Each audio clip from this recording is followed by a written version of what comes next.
자, 오늘은 조회 명령어에 대해서 좀 알아보도록 하겠습니다. 조회 명령어들입니다.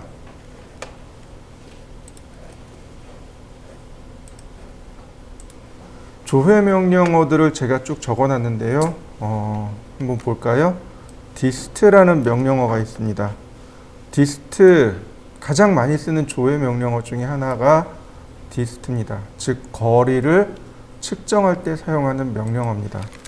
자, 라인을 이렇게 그려보죠.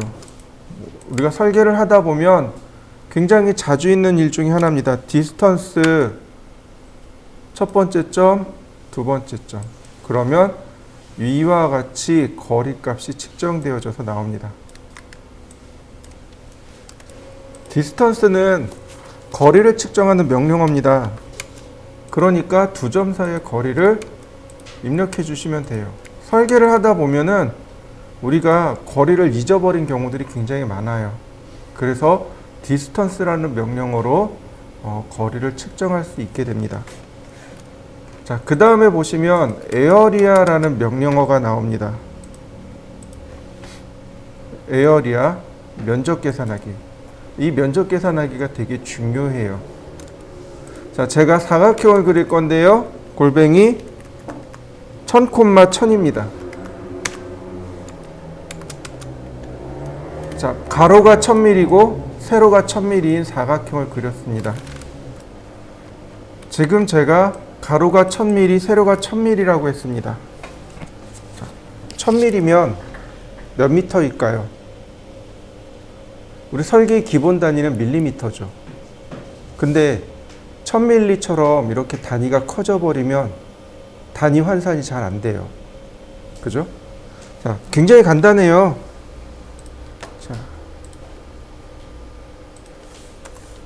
자, 1m는 1000mm입니다.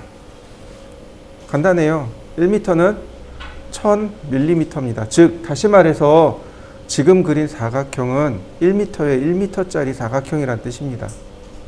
일부러 1m에 1m로 했습니다. 우리가 단위를 이해하기 어려우니까. 제가 숫자를 쓰면서 꼭 1000단위 자릿수를 씁니다. 1000단위 자릿수를 하나 빼면 돼요. 그럼 미터로 바로 바뀝니다. 무슨 얘기인지 이해되셨나요? 네. 1000단위 3개를 지우면 바로 미터로 환원이 돼요. 그러니까 미터로 금방 환원하실 수 있게 됩니다. 자, 면적을 재볼 건데요. 자, 에어리아. 면적을 계산하는 방법이 두 가지입니다. 하나는 코너 포인트, 즉 점을 찍어서 면적을 계산하는 방식이 있고, 다른 하나는 오브젝트를 선택해서 면적을 계산하는 방식입니다. 면적을 계산하는 방식은 이 두 가지예요. 면적을 계산하는 방법은 이 두 개뿐이고, add area와 subtract area는 면적 더하기 면적 빼기입니다. 기존의 면적에 다른 면적을 합산하고자 할 때 add area, subtract area는 면적을 빼고자 할 때 쓰는 겁니다. 자, 먼저 점을 4개를 클릭해 봅니다. 자, 녹색 사각형이 이렇게 만들어지는 거 보이시죠? 면적을 계산했다는 뜻입니다. 엔터. 그러면 이렇게 포인트가 나오게 돼요. 에어리아 그리고 파라미터, 면적과 둘레가 나옵니다. 자, 보시면 이렇게 나와요. 1m 제곱이죠. 맞습니까? 1m 제곱이죠. 가로 곱하기 세로죠. 맞나요? 1000mm 곱하기 1000mm죠. 그러니까 얼마가 돼요? 이렇게 되는 거죠. 100만 밀리미터 제곱이 되는 겁니다. 100만이에요. 1000, 100만 밀리미터 제곱, 즉 1m 제곱이 됩니다. 이번엔 옆에다가 원을 하나 그려보죠. 서클, 반지름 500. 자, 이런 경우라면 포인트를 찍어서 면적을 계산할 수 있을까요? 아니겠죠. 자, 에어리아 그리고 오브젝트를 누릅니다. 그리고 원을 클릭. 그러면 원의 면적과 원둘레가 계산되어져서 나옵니다. 자, 복사한 다음에 메모장에다가 붙여넣기. 단위는 밀리미터 제곱입니다. 자, 하나 공 3개를 붙이면 아이고 이렇게 되네요. 즉 0.78 미터 제곱이 되는 거죠. 자, 이해되셨나요? 자, 한번 해보시죠. 반지름 500인 원을 그려서 면적을 계산해 봅니다. 자, 이번에는 여기를 다시 계산해 볼 건데 오브젝트 그리고 클릭.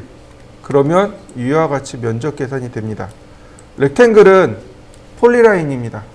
그러니까 우리가 라인을 이렇게 그려놓고 제가 라인을 이렇게 그렸습니다. 이런 경우는 오브젝트로 계산이 안 돼요. 그렇지만 우리가 조인 명령을 배웠단 말이죠. 자, 그러면 하나로 연결된 거 보이시죠? 자, 면적 계산하기 오브젝트. 그러면 이 부분에 대한 면적이 이렇게 계산이 되어집니다. 자, 서클. 요 두 개의 면적을 먼저 합산해 보도록 하죠. 이 사각형과 이 원의 면적을 합산하고 싶어요. 에어리아, 애드 오브젝트. 애드 에어리아. 애드 에어리아를 누르면 코너 오브젝트가 있고, 그러니까 퍼스트 코너 포인트가 있고, 오브젝트가 나와요. 오브젝트를 눌러서 사각형 한번 클릭, 원 한번 클릭, 그리고 엔터. 그러면 토탈 에어리아가 이렇게 계산되어져서 나옵니다. 자, 이번에는요, 제가 원을 이렇게 그려봤습니다. 서클, 반지름 100. 요만큼을 빼고 싶어요. 서클, 반지름 200. 요만큼을 빼고 싶어요. 여기서도 요만큼을 빼고, 여기서도 이만큼을 빼고. 에어리아. 뺀다고 해서 서브트랙트로 들어가시면 안 돼요. 마이너스 면적이 나옵니다. 먼저는 전체 면적을 구해야 됩니다. 애드 에어리아 오브젝트로 전체를 이렇게 구해냅니다. 엔터. 그 다음 똑같이 서브트랙트. 이제 비로소 뺄 거를 빼는 겁니다. 오브젝트로 클릭. 그러면 여기 색상이 이렇게 싹 바뀌어요. 그러면 토탈 에어리아가 만들어집니다. 그러면 이 두 개 동시에 하고 싶어요. 에어리아, 애드 오브젝트로 두 개를 클릭합니다. 그러면 총 면적이 합산돼서 나와요. 서브트랙트 에어리아, 오브젝트, 그 다음 뺄 것들을 이렇게 빼는 거죠. 그러면 총 면적으로 해서 계산되어집니다. 한번 해보시죠. 조금 아까 이쪽도 했었지만 서클 200, 250, 300, 350. 자, 트림.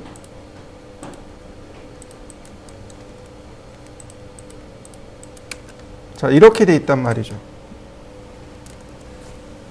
세상에 네모 반듯반듯하고 원으로 이렇게 나오진 않을 거 아니에요. 그죠? 그러니까 이렇게 모양이 나온단 말이죠. 조인.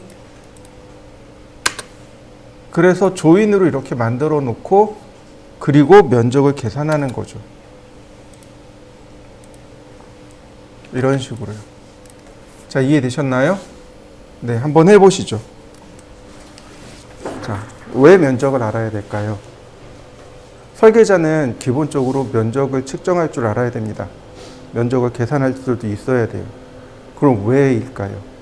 왜 면적을 계산할 수 있어야 될까요? 자, 이렇게 해보죠. 여기다가 내일, 여기다가 이 벽에다가 내일 벽돌을 쌓을 겁니다. 여기다 벽돌을 쌓을 거예요. 여러분 이제 위에 선임이 여기다 내일 벽돌 쌓을 거니까 벽돌 주문해? 이렇게 얘기합니다. 그러면 어떻게 해야 되나요? 벽돌을 몇 장이나 주문해야 되죠? 모래는 얼만큼 주문해야 되죠? 시멘트는요? 얼만큼 주문해야 될까요? 그냥 많이 주문하고 남는 거 반품할까요? 아니요, 반품은 안 돼요. 반품 안 돼요. 반품 안 받아줍니다. 그럼 어떻게 해요? 벽돌을 헤아려 봐야 되겠죠. 몇 장 들어가나 세봐야 되나요? 아니죠. 그러면 제가 여러분들한테 물어보죠. 여기 벽돌을 몇 장 들어갈지 어떻게 계산하죠? 굉장히 쉬워요. 전체 면적 나누기 벽돌 한 장의 면적이요. 그럼 벽돌의 개수가 나와요. 굉장히 단순하죠. 그죠? 이걸 뭐라고 하냐면 적산이라고 합니다. 예를 들어서 여기 천정에 덕트가 있잖아요. 이거 천정 덕트 들어가잖아요. 몇 장 들어갈까요? 그러면 이 천정의 면적보단 바닥의 면적이 낫겠죠. 바닥의 면적 나누기 요거 덕트 한 장의 면적. 그러면 여기에 들어갈 전체 덕트의 개수가 나온단 말이죠. 여기다가 5% 더, 5%를 더 더하는 겁니다. 왜냐하면 짜투리라든지 좀 깨지는 것들이 있거든요. 그래서 그거 염두에 두고 5% 정도 더 업해서 가는 겁니다. 여러분들 여기 바닥 타일 있잖아요. 그럼 타일은 이제 몇 장 들어가는지 이제 이해할 수 있는 거죠. 이해되셨나요? 네, 이걸 적산이라고 해요. 자, 예를 들어서 기계 쪽으로 넘어가 봅시다. 기계는 주로 철을 다뤄요. 철은 단가가 중량으로 나갑니다. 철은 1kg에 9,850원 이런 식으로 나가요. 킬로그램당 단가가 나갑니다. 그러면 내가 설계를 했는데 이 설계한 얘가 중량이 어떻게 나갈지 어떻게 하나요? 무게가 어떻게 나가는지 어떻게 할까요? 간단해요. 적어 드릴 테니까 기억해 두세요. 중량은 가로, 세로, 높이 곱하기 비중. 그러면 중량이 됩니다. 이해되셨나요? 네. 가로, 세로, 높이, 비중입니다. 다만 이때 가로, 세로, 높이는 미터 이렇게 나갑니다.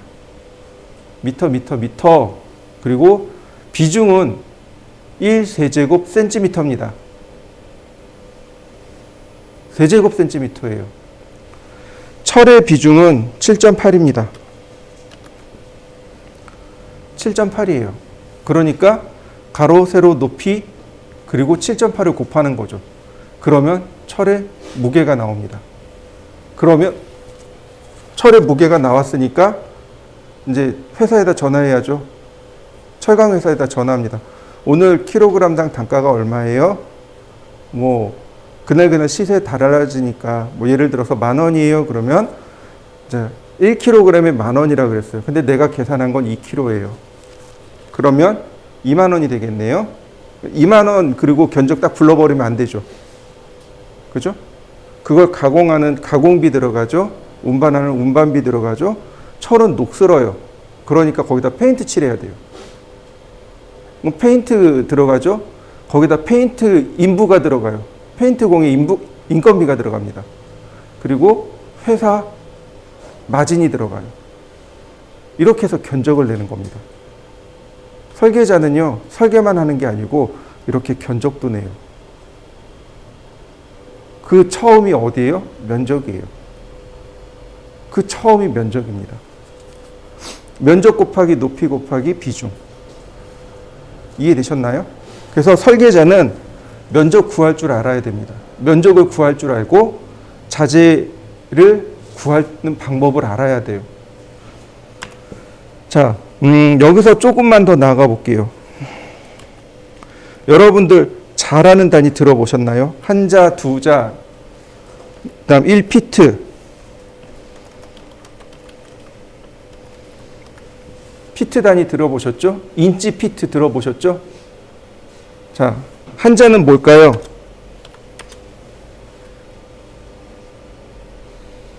한자.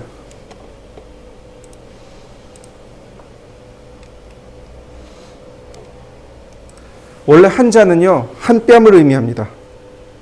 한 뺨이에요. 한 뺨. 근데 생각해 보시죠.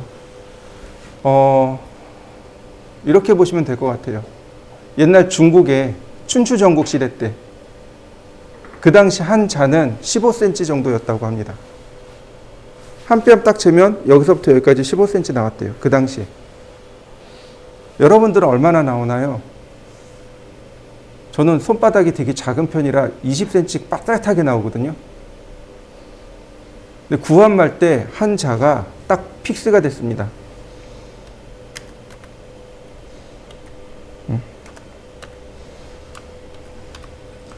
30.3cm로 픽스가 됐어요. 그래서 그냥 통칭 30cm라고 이야기합니다. 한자는 30cm, 즉 300mm를 의미합니다. 자, 그럼 피트는 뭘까요?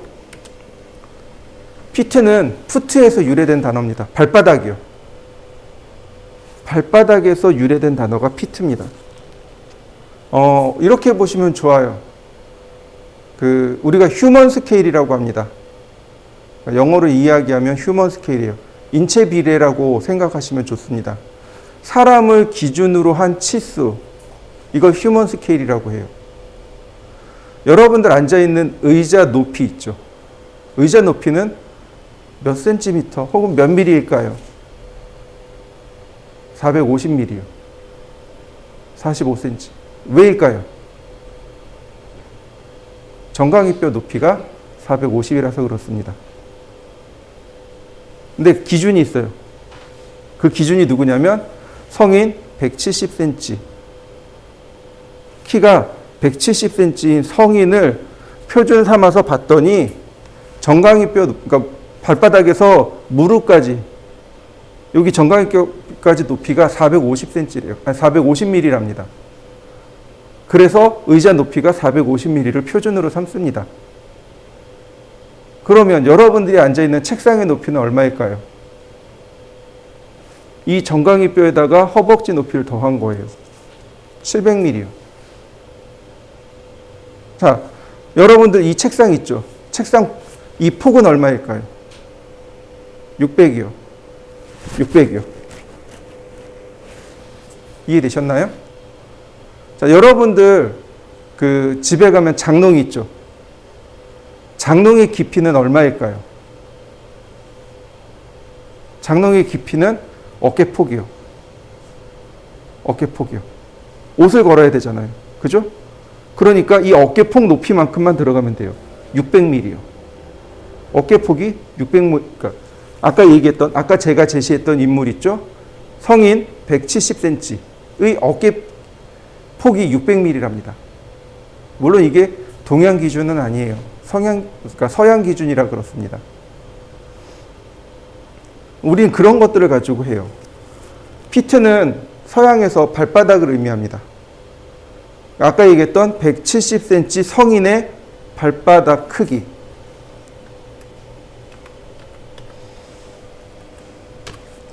(30.48cm입니다) 또 있어요. 얘는 12인치입니다. 12인치예요. 1인치는 2.54cm죠? 네. 2.54cm 곱하기 12.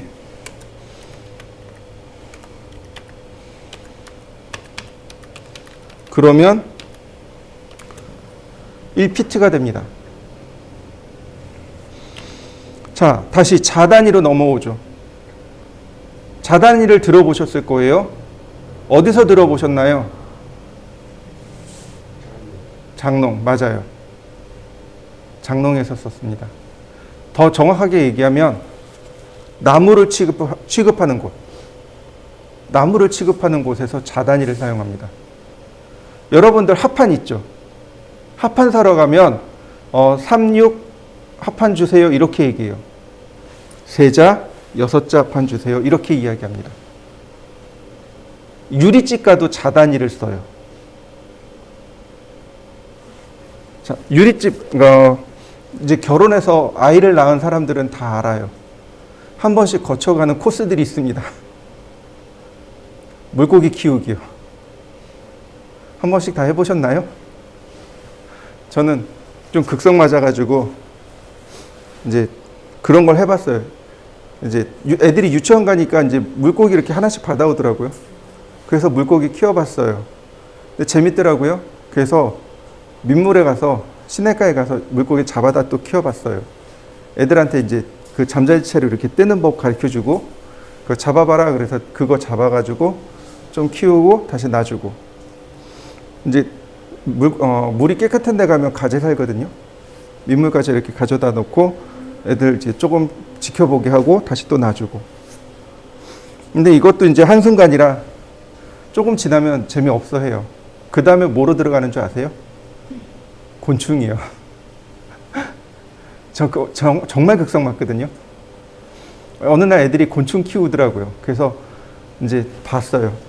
여러분들 그 참나무 아시나요? 보통 우리가 알고 있는 도토리나무 있죠. 상수리나무를, 그러니까 도토리나무, 상수리나무 전부 다 참나무라고 부르거든요. 낮에 봐요. 그 보면 참나무에 옹이가 있고 거기에 진액이 흐르는 데가 있어요. 여름에 한 9시쯤에 거기 가면 그 큰 벌레들 있죠. 이만한 거. 풍뎅이 같은 거. 거기 다 붙어 있어요. 애들이랑 곤충채찍도 딱 들고 집게 들고 가요. 손으로 만지면 이제 그러니까. 근데 거기에 바퀴벌레도 엄청 많아요. 가서 애들한테 보여줘요. 저거 잡어. 집에 어항이 있거든요. 처음에 어항 사러 갔는데 자반 어항이래요. 자반 어항? 무슨 어항이 자반 어항이지? 처음에 몰랐어요. 한자 반 어항이에요. 한자 반. 한자가 30cm잖아요. 그러니까 45cm. 인 어항. 45cm, 30cm, 30cm 어항. 이건 자반 어항이라고 합니다. 제가 극성 맞다 그랬죠? 저는 자반 큐빅 어항을 샀어요. 45, 45, 45. 와이프가 즐거우래요. 거기 물 채우지 말라고. 터질 것 같다고. 아직도 놀고 있어요, 그 어항. 그 딸내미가 요번에 고등학교 졸업했거든요. 언젠간 그 어항을 꺼내서 이제 다시 해보려고요. 어쨌든 유리집에서도 잘하는 단위를 써요. 조금 아까 얘기했던 장롱에서도 잘하는 단위를 써요. 결혼하러 갔더니 장롱이 필요하대요. 지금이야 이제 붙박이장이 대세니까 상관없는데 옛날에는 장롱을 사야 했어요. 결혼하려면 옷도 걸어야 되고 요도 넣어야 되고 그러니까 뭐 12자 장을 사야 되네, 10자 반 사야 되네, 9자 사야 되네. 도대체 무슨 얘기인지 모르겠는 거예요. 12자 장이요, 장롱 4개짜리예요. 4개짜리. 그러니까 4, 32. 장롱 하나가 3자인 거예요. 3자, 3자, 3자, 3자. 이렇게 해서 12자가 나옵니다. 장롱 하나가 3자라 그랬잖아요. 한 자가 30mm죠. 30cm죠. 그러니까 3 곱하기 3 하니까 장롱 하나가 900. 900의 높이가 2100, 폭이 600 이렇게 나옵니다. 아까 제가 장롱 폭 얘기했었죠? 어깨폭. 900의 폭이 6, 그러니까 깊이가 600에 높이가 2100. 왜 높이가 2100이냐면 저 문이 900에 2100이에요. 우리가 사용하는 문 자체가 900에 2100입니다. 문이 왜 900인 줄 아세요? 한 사람이 이렇게 들어가요. 그럼 한 사람이 옆으로 이렇게 비켜줄 수 있어야 돼요. 아까 여기가 600이라 그랬죠? 앞뒤 폭이 300이에요. 그러니까 다 더하면 900이 돼요. 그래서 복도를 900으로 주는 겁니다. 최소폭. 한 사람이 지나가면 다른 한 사람이 비켜설 수 있을 만큼의 최소폭. 그래서 복도 최소가 900이에요. 아파트 사시는 분들 그 현관에서 거실 들어갈 때까지 복도가 있습니다. 최소폭을 1m로 줘요. 그러니까 900mm가 아니고 1m로 줘요. 조금 더 여유 있게 줍니다. 만약에 복도가 1m보다 더 넓어요. 그렇다면 거기에 뭔가 들어있을 겁니다. 장롱이라든지 팬트리라든지 뭔가 숨어 있을 겁니다. 어쨌든 이런 식으로 인체를 기준으로 해서 치수들이 만들어진 겁니다. 자, 그 다음에 또 우리가 알고 있어야 될 것들이 있습니다.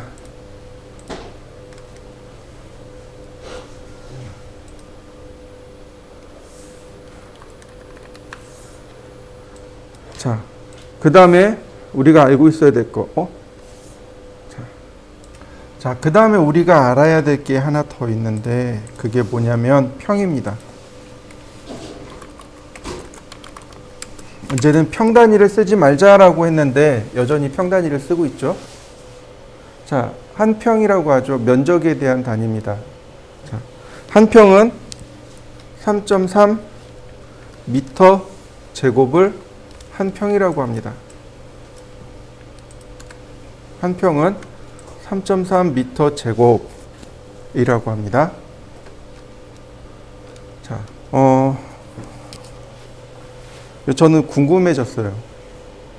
3.3 미터 제곱이면 가로 세로가 도대체 얼마나 할까? 한번 따져보신 적 있나요? 보통 집을 계약하러 가면 요즘은 이제 미터 제곱으로 이야기하지만 여전히 평으로 얘기하는 경우가 많죠. 그럼 한 평이면 가로 몇 미터에 세로 몇 미터일까요? 저 3.3의 루트를 씌우면 돼요.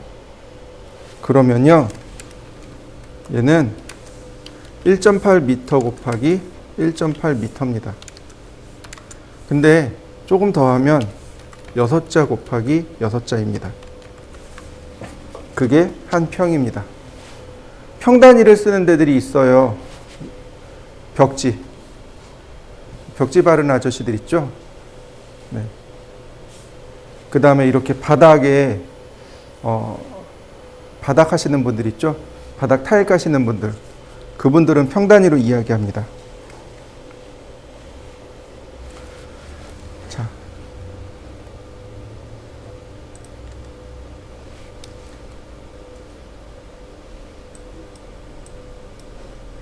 그 다음에 또 우리가 알아야 될 게 있습니다.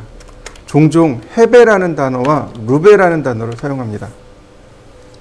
헤베와 루베라는 단위를 종종 사용해요. 무슨 뜻일까요? 헤베는 1 미터 제곱을 헤베라고 합니다. 루베는요, 1 미터 세제곱을 루베라고 합니다.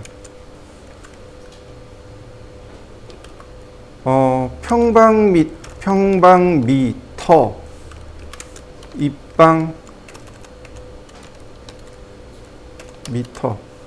입방미, 평방미 이렇게 이야기합니다. 일본식 한자예요.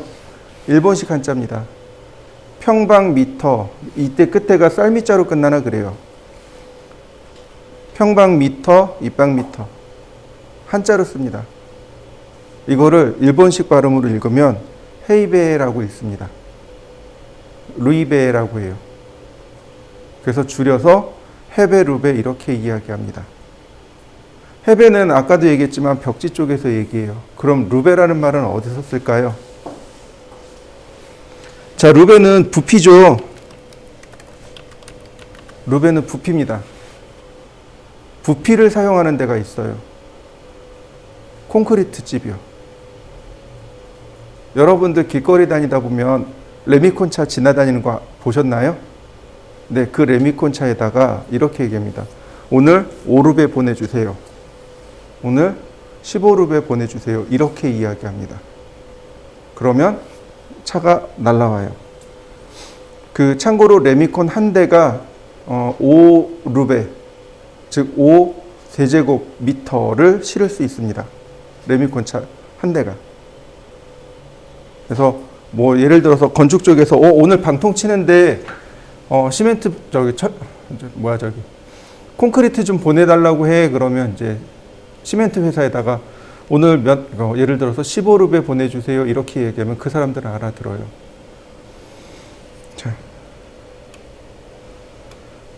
그 다음에 아까 나왔던 비중이라는 거 있죠. 이 비중은요, 물 1cm 곱하기 1cm 곱하기 1cm입니다. 그래서 1cm 세제곱을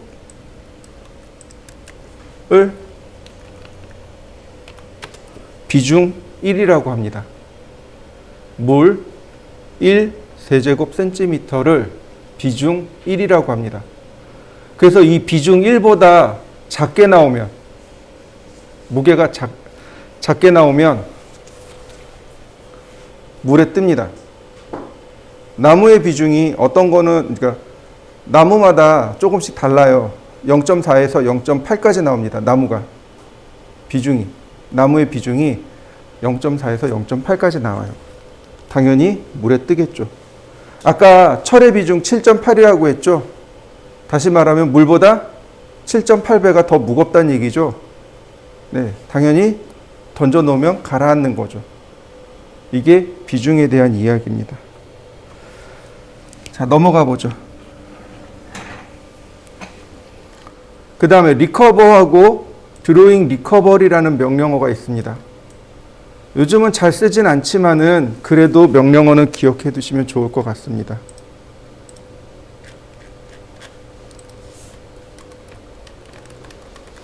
자, 무슨 얘기냐면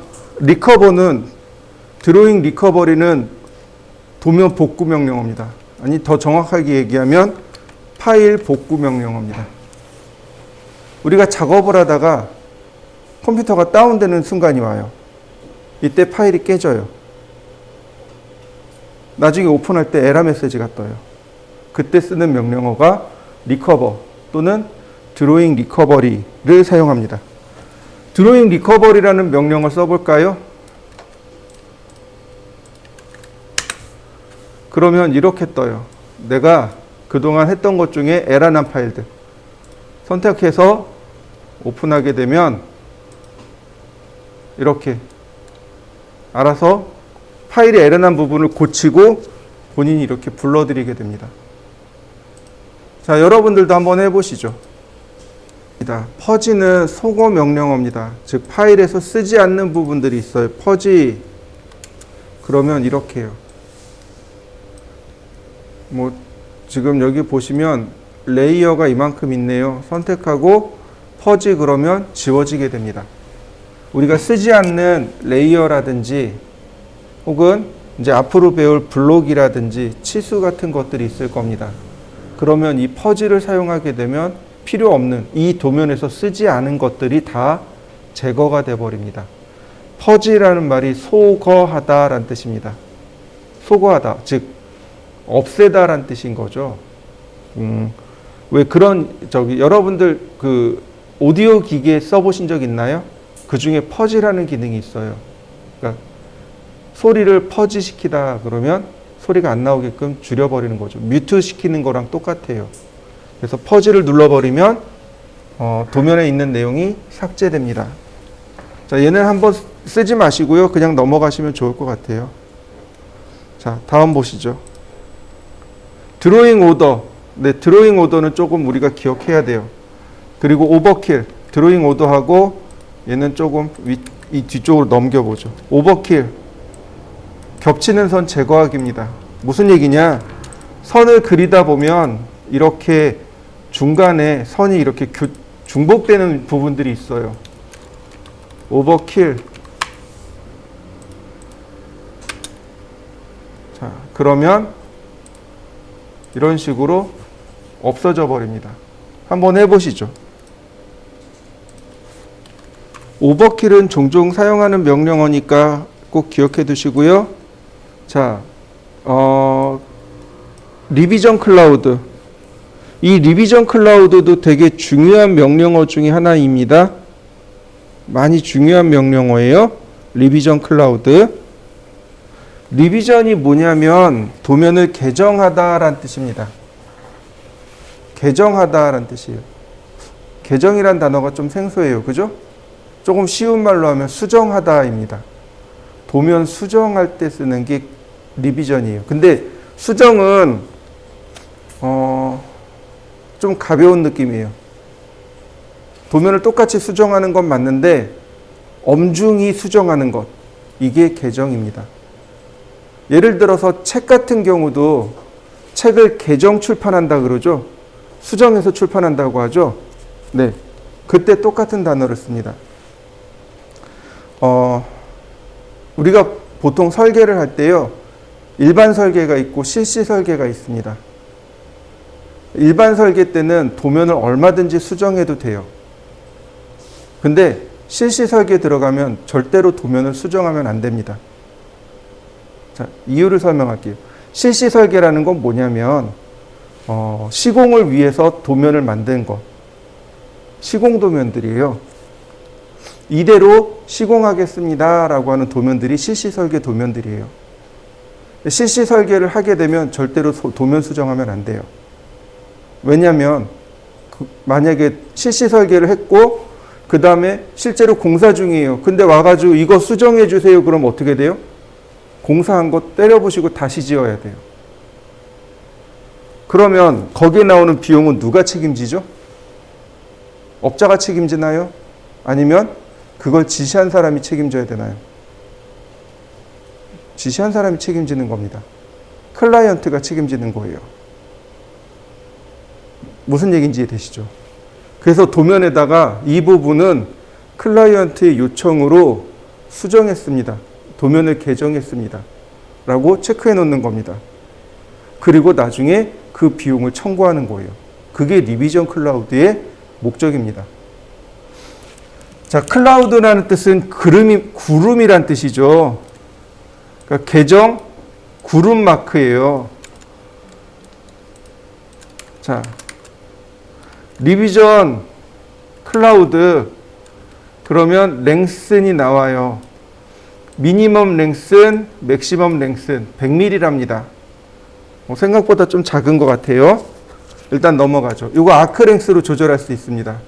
아크랭스 들어가면 미니멈 아크랭스 300, 맥시멈 아크랭스 300 이렇게 조절할 수 있습니다. 자, 그 다음에 여기서부터 여기까지가 그리는 방식입니다. 오브젝트를 눌러서 사각형으로, 다각형으로 손으로 그려서 이런 뜻입니다. 자, 프리핸드부터. 프리핸드 누르고 클릭. 300mm라 좀 큰가요? 네, 이렇게. 구름 모양으로 만들어진 거 보이시죠? 자, 리비전 클라우드. 그 다음에 폴리고널. 자, 클릭한 다음에 계속 클릭하시면 돼요. 그러면 다각형 모양으로 이렇게 구름 마크를 그려낼 수 있습니다. 자, 다음 보실까요? 리비전 클라우드. 자, 렉탱귤러. 사각형 모양으로 이렇게 그려지게 됩니다. 자, 한번 해보시죠. 이번에는 제가 사각형을 그려보죠. 렉탱글. 그 다음에 서클. 자, 리비전 클라우드. 오브젝트. 그러면 내가 지정한 오브젝트가 이렇게 클라우드로 바뀌게 됩니다. 자, 리비전 클라우드. 자, 아크랭스 제가 100으로 줄였습니다. 너무 큰 것 같아요. 자, 보시면 스타일이라는 기능이 있습니다. 스타일. 보시면 노멀과 캘리그라피 두 가지가 있는 거죠. 여러분들이 보신 건 노멀이에요. 자, 프리핸드. 요건 노멀 스타일입니다. 노멀 방식이고요. 스타일, 캘리그라피. 프리핸드. 캘리그라피가 펜글시 타입이란 뜻입니다. 자, 이렇게 노멀 스타일과 캘리그라피 스타일, 즉 일반 방식과 펜글시 방법 두 가지가 있습니다. 자, 리비전 클라우드 할 때는 여기서 끝나는 게 아니고 이렇게 삼각형 표시에 숫자를 이렇게 같이 매겨 놓습니다. 이런 식으로요. 그러면 얘가 첫 번째 개정한 거, 얘가 두 번째 개정한 거, 이런 뜻이 됩니다.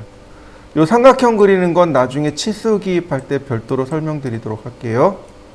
자, 그 다음 VP 아웃하고 드로잉 오더를 함께 설명할 건데, 드로잉 오더는 어려운 건 없습니다. 자, 제가 이 선을 먼저 그렸어요. 그러니까 이 선은 나중에 그렸습니다. 보세요. 그럼 선이 이렇게 겹쳐져 있는 거 보이시나요? 여러분들도 한번 그려보시죠. 하나 먼저 그리고 똑같이 그 위에서 나중 그려보시죠. 드로잉 오더라는 명령을 써도 좋은데 선택하고 오른쪽 버튼 눌러보시면 여기 드로우 오더라는 명령어가 나와요. 보통 얘를 더 많이 씁니다.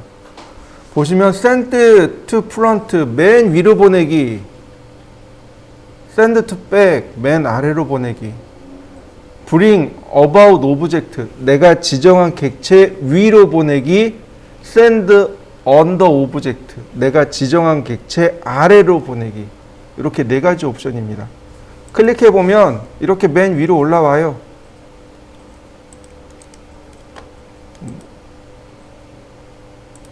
자, 여러분들도 한번 해보시죠.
자, 보시면은요, 선택해서 오른쪽 버튼 드로잉 오더, 그러면 이렇게 위치를 바꿀 수 있어요. 순서를 얼마든지 바꿀 수 있습니다. VP 아웃은 어쨌든 간에 이렇게 아래선 가리기 기능이 VP 아웃입니다. 내용이 있으면 이 내용을 가려주는 역할을 하는 것, 그게 VP 아웃의 역할입니다. 특별한 내용이 있는 건 아니고 그냥 이렇게 아래 내용을 감추어 주게 하는 것, 그게 VP 아웃입니다.